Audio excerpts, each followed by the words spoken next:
I mix what I like, what I like, what I like, what I like, what I like.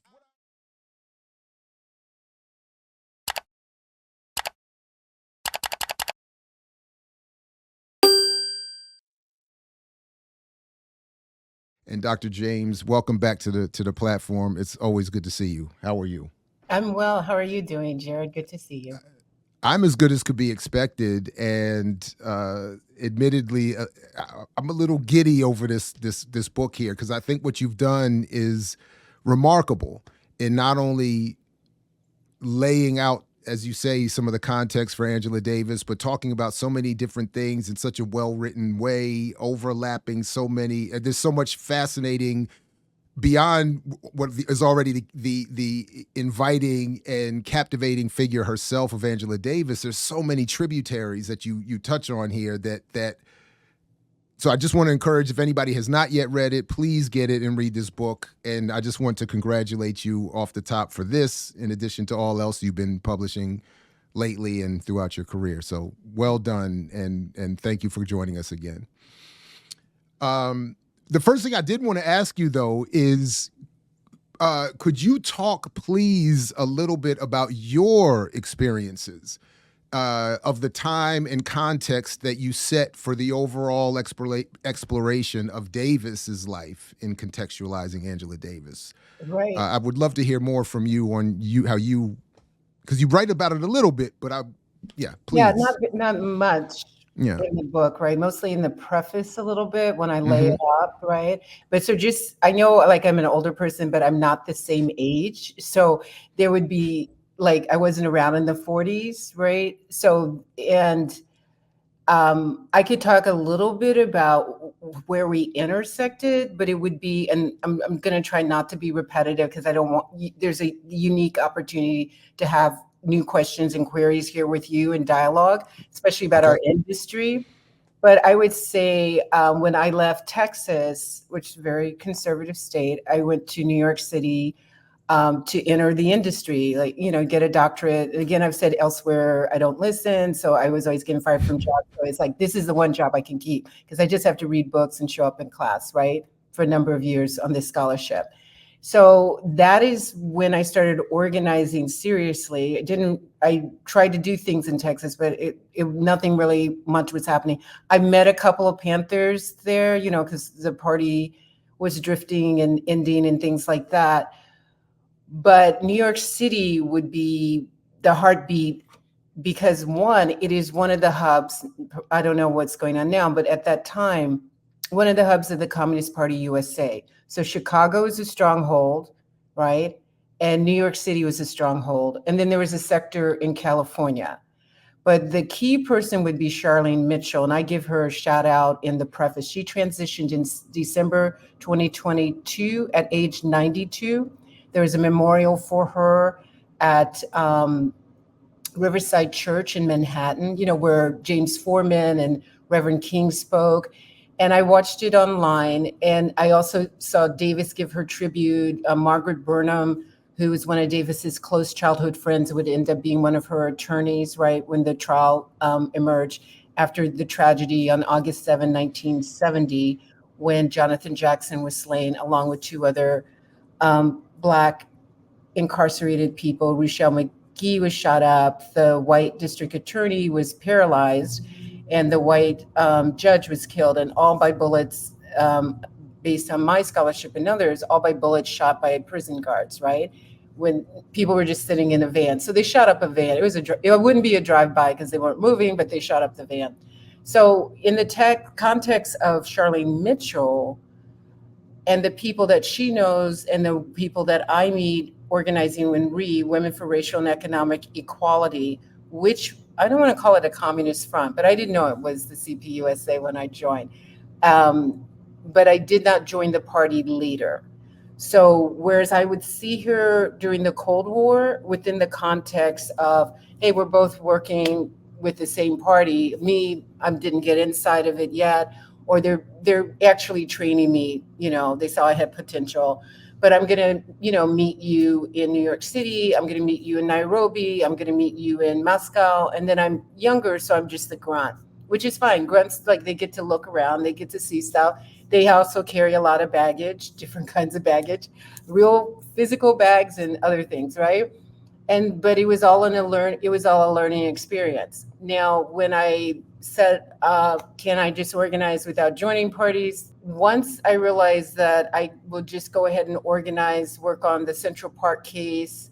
Actually, her article that she did, The Myth of the Black Rapist, was read by a white comrade at 1199, the Union Hall, where King used to come and speak. And I was in the audience, right? And I was organizing around that case. Fortunately, the teens had to do time, but now, they're out. And Yusef Salam is now a city councilman who heads the committee on oversight of the NYPD. So there is a cosmic return if we just wait long enough, right?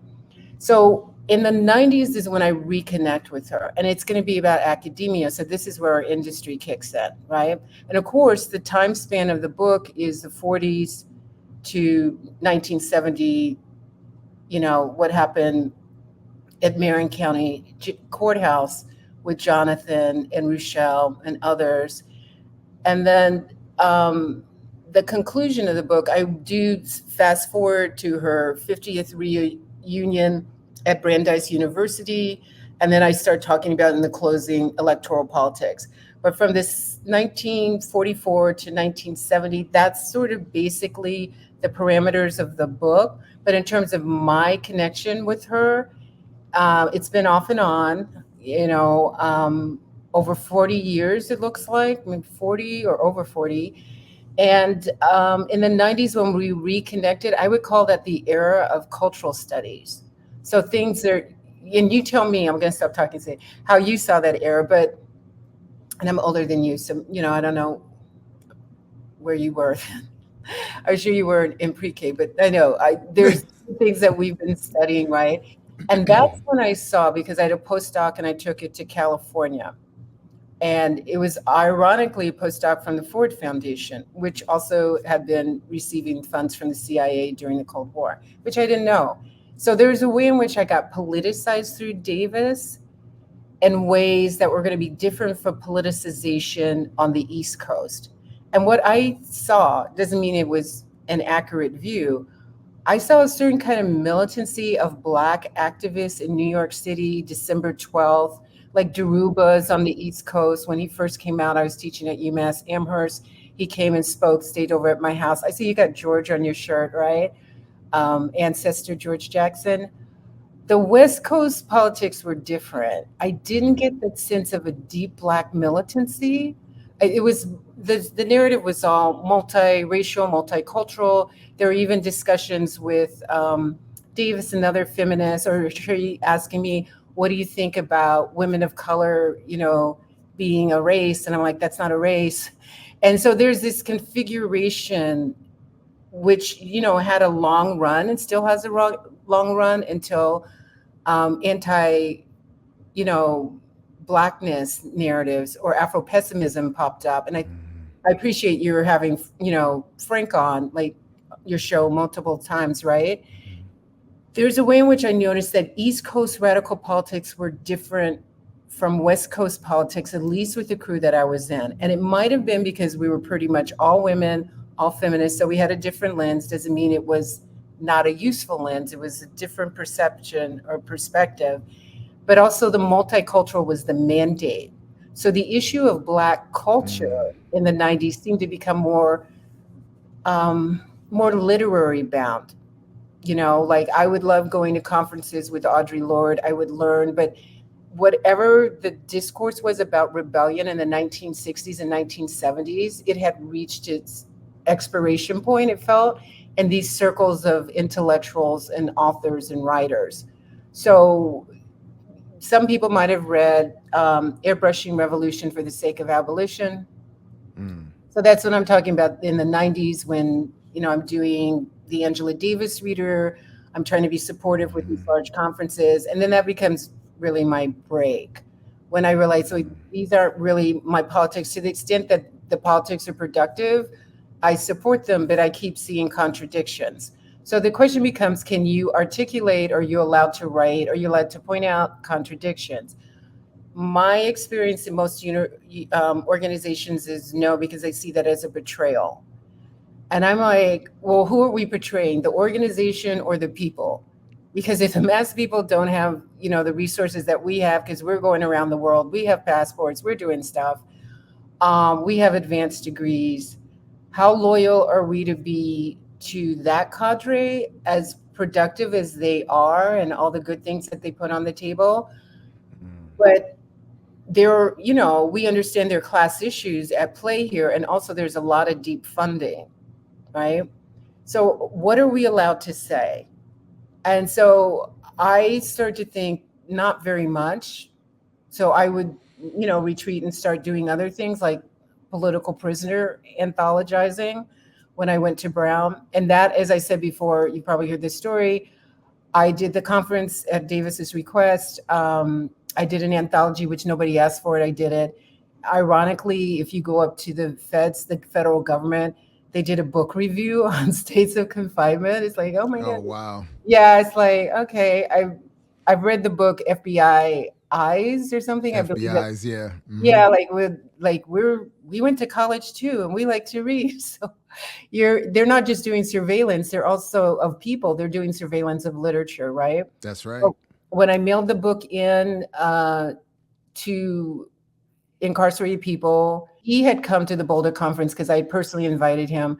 And then he brought other Panthers. So they were the only Panthers. I would say somebody who's been in the party more than a month or two, I would consider, and was recognized. But these were East Coast people: Gabe Torres, Safia Bukhari. I might be messing up their names. Sorry about that to ancestor. Lilu Lee, who had that documentary that I was supposed to ban at Elaine Brown's request. One day we have to have a separate conversation just about that. That documentary is wild. I've watched it so many times. Yeah. I show it to my classes. All power to the people, Black Panther Party and beyond. Kathleen Cleaver's in it. I know you've done some work with Kathleen. So the long and the short of it, first meet them when I'm organizing as a grad student and I'm just a grant. Later meet them when I'm an assistant prof, and I'm trying to be helpful. And I am doing some things like are productive, but I don't stay. If I can't keep a job, then I probably can't follow orders from anybody very well. If I agree, that makes sense. If it doesn't make sense, I'm like, I don't know why we're doing this. So when this comes out, airbrushing, as I do the full 360 wrap and close, this is why I want to talk about the industry. The only reason I wrote that, obviously I knew stuff from decades, right? Was I was hearing from an elite school, I'm not going to name schools anymore, that the grad students wanted to do a course for credit, 3 credits, but they would teach it collectively on Afro-pessimism. And what I heard from grads was that faculty, and assuming it was Black faculty, told them if they did that, they would not get letters of recommendation for hire. Wow. And I'm like, okay, well, let me throw something out. So that was the whole thing. So the airbrushing is across the board. And basically, I think I was trying to say, as academics, the best that we can, I know we're busy and teaching is intensive too, especially if our students are vulnerable to poverty, racial harassment, gender harassment, LGBTQ plus bashing. But the ground is real and people struggled on that ground and we have proximity to it. But if we weren't in that struggle, we have to keep it alive. And if Afro-pessimism or what other forms of critical analyses appear, that doesn't mean they're perfect or always right. We can't start banning books like the reactionaries, right? In order to consolidate a brand that looks more acceptable and aligned with liberalism, and so a good fit with the academy, particularly the elite academy. I mix what I like, what I like, what I like, what I like, what I like.